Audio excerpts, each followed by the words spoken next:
Welcome to mister Zulfiqar YouTube channel. இன்றைக்கி இந்த வீடியோவில் எது சம்மந்தமாக பேச போகிறோன்னு சொன்னால், நடிகர் விஜய் சேதுபதி நடிப்பில் நிதிலன் சாமிநாதன் இயக்கத்தில் வந்திருக்கக்கூடிய மகாராஜா அப்படிங்கிற படத்தை பற்றி தான் பார்க்க போகிறோம். என்னடா திடீர்னு சினிமா விமர்சனத்தில் இறங்கிட்டானே அப்படின்னு சொல்லி நீங்கள் நினைக்கலாம். இதற்கு முன்பாக இதே சேனலில் ஒரு சில சினிமாக்களை விமர்சனம் செய்திருக்கிறோம். சமுதாயத்தின் மத்தியில் குழப்பத்தையும் தவறான பிம்பத்தையும் ஏற்படுத்தக்கூடிய அந்த மாதிரி சினிமாக்களை நம்ம சாடி பேசியிருக்கிறோம். அதே நேரத்தில் சினிமாவில் நல்ல கருத்துக்களும் வருது. அப்படிப்பட்ட நல்ல கருத்துக்கள் வரும்போது அதை மக்கள் மத்தியில் பேச வேண்டிய கடமையும் கட்டாயமும் நமக்கு இருக்குது. அதே நேரத்தில் இந்த சினிமாவை பொறுத்த வரையிலும் பெண் குழந்தைகளுடைய பாதுகாப்பு சம்மந்தப்பட்ட சினிமா. அது மட்டும் இல்லாமல் இந்த சினிமாவில் ஆசிஃபா அப்படிங்கிற ஒரு குறியீடையும் இயக்குனர் வச்சிருக்கிறாரு. யாராவது இது சம்மந்தமாக பேசுவாங்க அப்படின்னு சொல்லி நான் நல்லா யூடியூப்பில் பார்த்தேன். யாருமே அது சம்மந்தமாக பேசலை. ஒருவேளை ஆசிஃபாவை எல்லோரும் மறந்துட்டாங்களோ அப்படின்னு நினச்சிட்டு தான் மீண்டும் ஆசிஃபாவை நினைவூட்டலாம் அப்படிங்கிற அடிப்படையில் இந்த வீடியோவை உங்களுக்காக போடுறேன். அன்பார்ந்த சகோதரர்களை, இந்த மிஸ்டர் சுல்ஃபிகர் யூடியூப் சேனலை சப்ஸ்கிரைப் பண்ணாமல் பார்க்குறவங்க சப்ஸ்கிரைப் பண்ணிக்கோங்க. பெல் பட்டனை கிளிக் பண்ணி வச்சுக்கோங்க. அப்போ தான் அடுத்தடுத்து நம்ம போடக்கூடிய வீடியோக்கள் உங்களுக்கு வரும். பெரும்பாலும் இந்த வீடியோவை பார்த்துட்டு இருக்கக்கூடிய நீங்கள் எல்லாருமே மகாராஜா சினிமாவை பார்த்துருப்பீங்க. இந்த மகாராஜா சினிமா எப்படி இருக்குது அப்படிங்கிறத ஏற்கனவே விமர்சனங்களையும் பார்த்துருப்பீங்க. அதனால் அந்த விமர்சனத்துக்குள்ளே நான் போகலை. ஆனால் ஒரு விஷயத்தை மட்டும் சொல்லியாகணும். இயக்குனர் நிதிலன் சாமிநாதன் தமிழ் சினிமாவில் ஒரு தவிர்க்க முடியாத இயக்குனர் அப்படிங்கிற இடத்துக்கு போக போகிறார். இரண்டாவது படத்திலேயே மிக ஆழமான ஒரு திரைக்கதையோடு ஒரு முக்கியமான ஒரு கருத்தையும் பதிவு செஞ்சு இந்த படத்தை பார்க்குறதுக்கு என்ன தூண்டினதே இந்த சினிமாவினுடைய விமர்சனம் அப்படிங்கிற பேரில் தியேட்டரை விட்டு வெளியே வரக்கூடியவங்களோட விமர்சனம் கேட்பாங்க இல்லையா, அதில் ஒருத்தர் கண்டினியூஸாக தன்னுடைய அழுகையை அடக்க முடியாமல் பேட்டி கொடுக்குறாரு. அவரால் அடக்க முடியலை. அதை பார்த்ததுக்கப்புறம் தான் அப்படி என்னடா அந்த சினிமாவில் இருக்குது அப்படிங்கிறது தான் எனக்கு அந்த சினிமாவை பார்ப்பதற்கு தூண்டியது. பார்க்கும்போது நமக்கும் அதே மனநிலை தான் வருது. குறிப்பாக பெண் குழந்தைகளை வைத்திருக்கக்கூடியவர்களுக்கு நிச்சயமாக மிகப்பெரிய அளவில் ஒரு தாக்கத்தை ஏற்படுத்தும் அப்படிங்கிறதுல எந்த விதமான மாற்று கருத்தும் கிடையாது.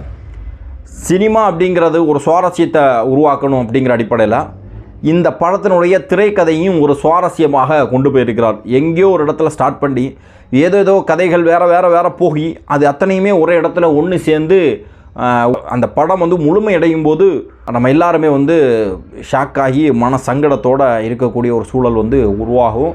அப்படி இந்த படத்துலையும் அப்படிப்பட்ட ஒரு சூழல் உருவாகுது. சரி, இந்த படத்தில் நிதிலன் சாமிநாதன் எங்கே ஆசிஃபாவை நினைவூட்டியிருக்கிறார் அப்படின்னு பார்த்தா, இந்த படத்தில் ஹீரோவாக நடித்திருக்கக்கூடியவர் விஜய் சேதுபதி. அருமையான நடிப்பு. ஒரு பெண் குழந்தையை பெற்றிருக்கக்கூடிய தகப்பனுடைய நடிப்பு. கொஞ்ச நாளுக்கு அப்புறம் விஜய் சேதுபதியினுடைய ஒரு ஆக்டிங், அந்த ரியலிஸ்டிக்கான ஆக்டிங் இந்த சினிமாவில் நிச்சயமாக நான் பார்த்தேன். அதிகமாக படம் பார்க்குறது கிடையாது, இருந்தாலும் அந்த சினிமாவில் பார்த்தோம். விஜய் சேதுபதியினுடைய மகள், அந்த மகள் பாலியல் ரீதியாக பாதிக்கப்படுகிறாள், துன்புறுத்தப்பட்டிருக்கிறாள். அப்படி அந்த கண்டிஷனுக்கு உருவாக்குனவங்களை பழித்தீர்க்கிறது தான் விஜய் சேதுபதியினுடைய தந்தை கேரக்டர். இந்த சினிமாவில் ஹீரோயின் அப்படிங்கிற ஒரு கேரக்டராக தனியாக இல்லை. விஜய் சேதுபதிக்கு ஒரு மனைவி இருக்கிறாங்க, அவங்க ஆரம்பத்தில் இறந்துடுறாங்க. வில்லனுக்கு ஒரு மனைவி இருக்கிறாங்க, அவங்க அபிராமி. அவர்களும் ஒரு கட்டத்தில் ஒரு சின்ன கான்செப்ட் கதையில் மட்டும் போகிறாங்க. அதே நேரத்தில் இன்னொரு பெண்ணும் வருகிறார். அவரும் இந்த கதையில் முழுமையாக ஒரு கவனம் இருக்கக்கூடிய ஒரு கதை தான். மம்தா மோகன்தாஸ்ன்னு சொல்லி ஒருத்தங்க நடித்திருக்காங்க. என்னென்னா, அந்த பெண்ணுடைய விஜய் சேதுபதியுடைய மகளுடைய பிடி டீச்சராக நடிச்சிருக்காங்க. விஜய் சேதுபதியுடைய மகளுக்கு பெரிய அளவுக்கு படிப்பு வராது, ஆனால் ஸ்போர்ட்ஸில் ரொம்ப இன்ட்ரெஸ்ட்டு, ஓட்டப்பந்தயத்தில் ரொம்ப இன்ட்ரெஸ்ட்டு. பிடி டீச்சராக நடித்திருக்கக்கூடிய பெண்ணுடைய பெயர் ஆசிஃபா அப்படின்னு வச்சுருக்கிறாங்க. ஆசிஃபா இவங்களுக்கு இந்த விஜய் சேதுபதியுடைய மகளுக்கு அனைத்து விதத்திலையும் உதவுறாங்க. அது மட்டும் கிடையாது, பாதிக்கப்பட்டதுக்கு பிறகு பாலியல் ரீதியாக துன்புறுத்தப்பட்டு மருத்துவமனையில் அனுமதிக்கும் போதும் ஒரு கேர்டேக்கர் மாதிரி யாரை பார்த்துக்கிறான்னு சொன்னால் ஆசிஃபா பார்த்துக்கிறாங்க. இந்த இடத்துல ஆசிஃபா அப்படிங்கிற ஒரு கேரக்டர் இந்த சினிமாவில் வர வேண்டிய எந்த இடத்துலையுமே ஒரு அவசியம் இல்லை. ஏதாவது ஒரு பெண்ணை கொடுத்துருக்கலாம். முழுக்க இந்த படத்தில் வரக்கூடிய கேரக்டர்ஸ் எல்லாமே ஹிந்து தான். அப்படி இருக்கக்கூடிய பட்சத்தில் ஆசிஃபா அப்படிங்கிற ஒரு முஸ்லீம் கேரக்டரை வைக்க வேண்டிய அவசியமே கிடையாது நிதிலன் சுவாமிநாதனுக்கு. ஆனால் நிதிலன் சுவாமிநாதன் இந்த இடத்துல ஆசிஃபா அப்படிங்கிற ஒரு கேரக்டரை வச்சிருக்கிறான்னு சொன்னால் நிச்சயமாக ஆசிஃபாவை, செல்ல குழந்தை ஆசிஃபா 2018 காம கொடூரர்களால் கோவில் கருவறையில் வச்சு கொல்லப்பட்ட அந்த ஆசிஃபாவை நினைவூட்டணும் அப்படிங்கிற அடிப்படையில் தான் அவர் அந்த கேரக்டரை வச்சுருப்பார். பல ரிவ்யூக்கள் நான் பார்த்தேன். பல சாட்டை துரைமுருகன் வேறு அந்த படத்தை ரிவ்யூ பண்ணியிருந்தார். யாராவது இந்த ஆசிஃபாவை பற்றி பேசுவாங்களான்னு பார்த்தா யாருமே பேசலை. சினிமாவில் அந்த பேர் ஆசிஃபாங்கிற பேர் வந்ததுக்கப்புறம் யாரும் பேசலைன்னா எல்லாரும் ஆசிஃபாவை மறந்துட்டாங்களோ அப்படிங்கிற ஒரு சந்தேகம் எனக்கு வந்துட்டு, அதன் காரணமாக தான் நான் இந்த வீடியோவில் ஆசிஃபாவை பற்றி பேசுகிறேன். இப்போ ஆசிஃபாவுக்கு என்ன நடந்து, இதே சம்பவம் தான் நடந்துச்சு. 2018 காஷ்மீர் மாநிலம் கத்துவான்னு சொல்லக்கூடிய ஒரு மாவட்டத்தில் ஒரு சின்ன கிராமத்தை சேர்ந்த ஒரு 10 வயது குழந்தை தான் ஆசிஃபா. இன்றைக்கும் நீங்கள் கூகுளில் போய் ஆசிஃபா அப்படின்னு சொல்லி அடிச்சிங்கன்னா ஒரு செல்ல மகளுடைய ஃபோட்டோ வரும். ஒரு பிங்க் கலர் ட்ரெஸ்ஸோட ஒரு வெள்ளந்தியான ஒரு அப்பாவித்தனமான ஒரு குழந்தை. அந்த குழந்தைக்கு நடந்த சம்பவம் இந்த உலகத்தில் யாருக்குமே நடக்கக்கூடாது. 8 பேர் சேர்ந்து அந்த பெண்ணை வந்து 3-4 நாட்களாக வைத்து கற்பழித்து அந்த குழந்தையினுடைய முதுகை உடைச்சி கையை உடைச்சி கடைசியில் கொலை செய்தார்கள். இது எல்லாமே நடந்தது காஷ்மீரில் ஒரு கோவிலில், இந்துக்கள் புனிதமாக கருதக்கூடிய ஒரு கோவிலில் வச்சு நடந்தது. இந்தியாவே இல்லை, உலகத்தையே உலுக்கிய ஒரு சம்பவம் அந்த ஆசிஃபாவுடைய கொலை வழக்கு. முதல்ல அந்த கொலை வழக்கில் சம்பந்தப்பட்டவர்கள் அவர்களை காவல்துறை கைது செய்ததும் உலகத்தில் எங்கேயுமே நடக்காத ஒரு சம்பவமாக ஒரு ரேபிஸ்ட், ஒரு பாலியல் குற்றவாளிக்கு தேசிய கொடியை ஏந்திய போராட்டம் நடத்தின அநியாயம் இந்த நாட்டில் நடந்துச்சு. அப்படி ஒரு சூழலில் தான் மீண்டும் ஒரு நேர்மையான அதிகாரிகள் மூலமாக அந்த சஞ்சீராம் உட்பட அவருடைய மகன் விஷால் உட்பட 8 பேர் கைது செய்யப்பட்டு அவர்களுக்கு தண்டனை வழங்கப்பட்டது. இந்த படத்தில் நிதிலன் சுவாமிநாதன் நிச்சயமாக ஆசிஃபா அப்படிங்கிற கேரக்டரை கொண்டு வந்ததனுடைய நோக்கமே உலகத்தில் எங்கெல்லாம் பெண் பிள்ளைகள் பாதிக்கப்படுகிறார்களோ அவர்களெல்லாம் நம்ம ஆசிஃபாவை தான் கருதணும். எங்கே எந்த பிரச்சனை பெண்களுக்கு எதிராக நடந்தாலும் ஆசிஃபா விஷயத்தை நம்ம பேசாமல் இருக்க மாட்டோம். ஒரு ஆசிஃபா இறந்து விட்டால் இனி இந்த நாட்டில் எந்த ஆசிஃபாவுக்கும் அப்படிப்பட்ட நிலை வரக்கூடாதுன்னு சொல்லி தான் நம்ம பேசுகிறோம். ஆனாலும் நாட்டில் தொடர்ந்து அந்த மாதிரி சம்பவங்கள் நடந்துட்டு தான் இருக்குது.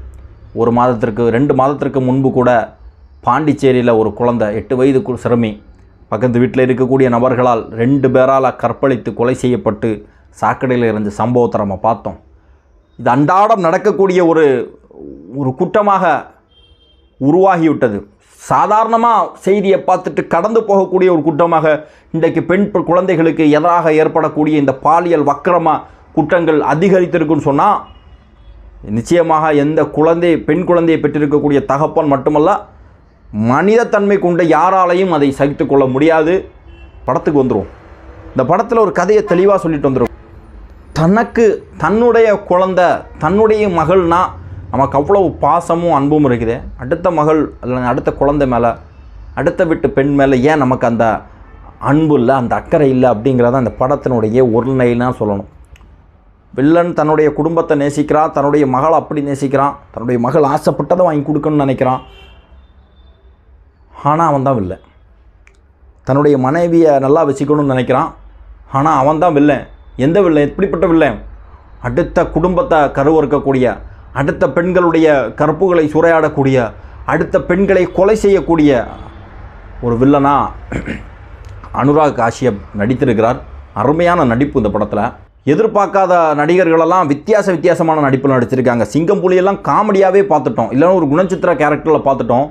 இந்த படத்தில் ஒரு கொடூரமான வில்லனா சிங்கம் புலி ஒரு கொஞ்சம் சீனுக்கு வந்தாலும் அவரை வில்லனா தன்னை காமித்து கொள்ளக்கூடிய அந்த ஒரு 2-3 நிமிஷம் சீனும் பயங்கரமான சீனு.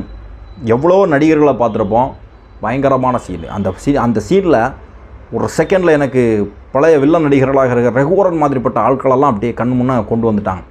அந்த மாதிரியான நடிப்பு.